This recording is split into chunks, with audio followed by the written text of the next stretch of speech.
Sœurs et frères dans le Christ, paix, joie, grâce, amour à chacun, chacun de vous, de la part de Dieu notre Père et au nom de notre Seigneur Jésus-Christ, en ce jeudi de la 5e semaine du temps de Carême. Dans la discussion avec les personnes, on peut discuter de n'importe quoi. Mais il y a, et on peut même discuter, disons, de façon très animée, de façon, disons, passionnée. Mais il y a une limite au-delà de laquelle on ne peut plus discuter avec les personnes. On agit. Dans l'évangile d'aujourd'hui, Jésus, disons, traverse. Il va au-delà de cette limite-là. Il arrive au point où, dans la discussion théologique avec les personnes, avec les pharisiens, il leur montre que ce n'est plus une question de théologie, il n'est plus au niveau de la théologie. Il est Dieu. En effet, il dit avant Abraham, je suis. Et à peine il finit cela, son affirmation fait apparaître les pieds dans les mains de ceux avec qui il discute, qui veulent le lapider. Il a blasphémé. Il s'est comparé à Dieu. Mais en fait, Jésus dit la vérité. Jésus dit la vérité. Mais c'est une vérité qui est tellement difficile à accepter et à croire. Et tant qu'on n'acceptera pas cela, tant qu'on ne considérera pas Jésus comme le Fils de Dieu, il sera difficile qu'on puisse s'en sortir. Jésus n'est pas un maître zen, il n'est pas un philosophe. Ce n'est pas quelqu'un qui donne simplement des enseignements de morale, comme un prophète quelconque, comme un exemple. Ce sont des choses très belles, mais Jésus est bien plus que cela. Il est avant tout Dieu. C'est ce qui fait comprendre aujourd'hui dans cette parole. Mais, disons, il est normal d'une certaine façon que la réaction, on s'attendrait que la réaction à cette affirmation, justement, remplisse de pieds et les mains de ceux qui sont en train de l'écouter. Parce qu'il affirme quelque chose de si grand. Eux, ils ne réussissent pas à se rendre compte, à accepter quelque chose d'aussi grand et gigantesque. Leur tête est tellement petite pour comprendre cela que l'unique réaction qu'ils ont en fait, c'est de chercher à éliminer d'une manière ou d'une autre la personne qui affirme cela. Chers frères, en fait, c'est comme ça que les hérésies naissent. L'hérésie ne vient pas de Jésus, qui a une capacité d'être plus ouvert dans sa tête. Mais ça vient de ceux qui sont ses interlocuteurs, ceux qui sont en train de l'écouter. Toutes les hérésies, en fait, ce qu'on appelle hérésie, sont nées à cause de certaines difficultés. Sont nées à cause de la difficulté qui est la suivante. Ne pouvant pas comprendre tout, ne pouvant pas tout comprendre, tout fait entrer dans la tête. De temps en temps, il y a quelqu'un qui absolutise une partie de la vérité en faisant de celle-ci, non, en la faisant entrer dans l'évidence de la tête, mais pas dans la réalité.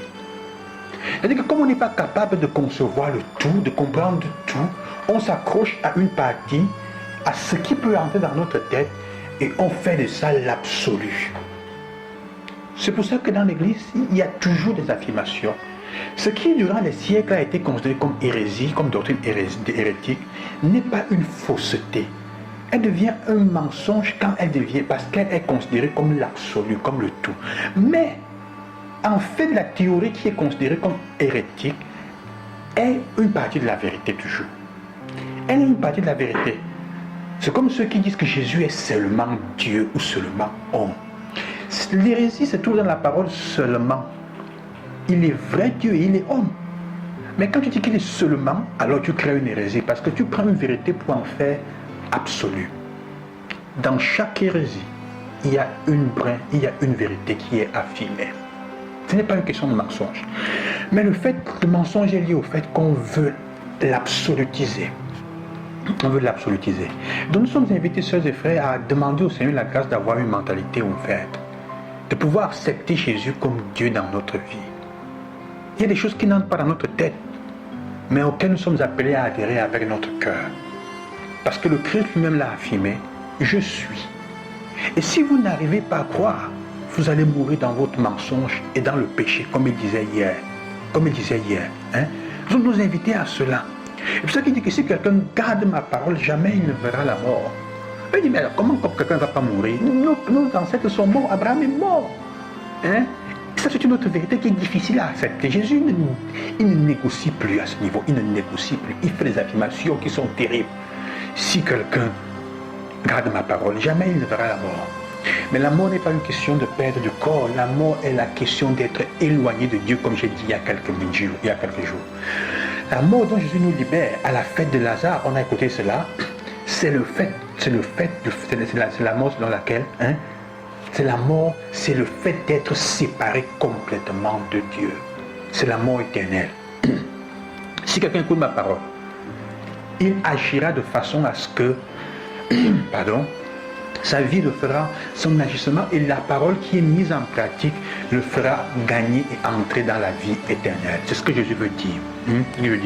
Cela nous invite aussi d'une certaine façon dans la première lecture, si nous comprenons cela, à nous rendre compte que la vie éternelle passera à travers nous et elle bénira ceux de nos ancêtres, de nos parents, de ceux qui viennent après nous.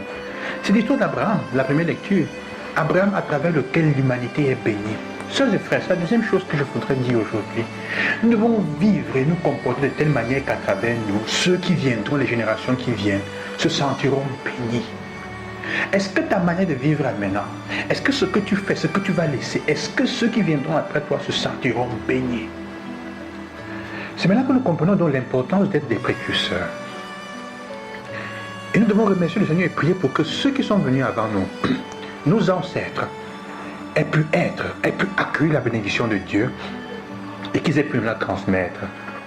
Il est important que cela arrive pour nous aujourd'hui, que nous devenions les précurseurs de la bénédiction de ceux qui viennent après nous. Qu'à travers nous, le Seigneur bénisse les générations futures. Vis de telle manière à être une bénédiction pour ceux qui viendront après toi. Que ceux qui viendront après toi en se souvenant de toi disent « Merci Seigneur ». C'est le concept chez nous les Bantous de l'ancestralité.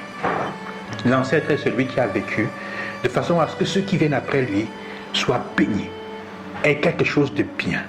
Au-delà de ça, il ne peut pas être un bon ancêtre. Je vous bénis au nom du Seigneur, sœurs et frères. Puissions-nous nous aussi nous préparer à être de bons ancêtres et bénir ceux qui ont été les bons ancêtres pour nous. À demain, que Dieu vous bénisse.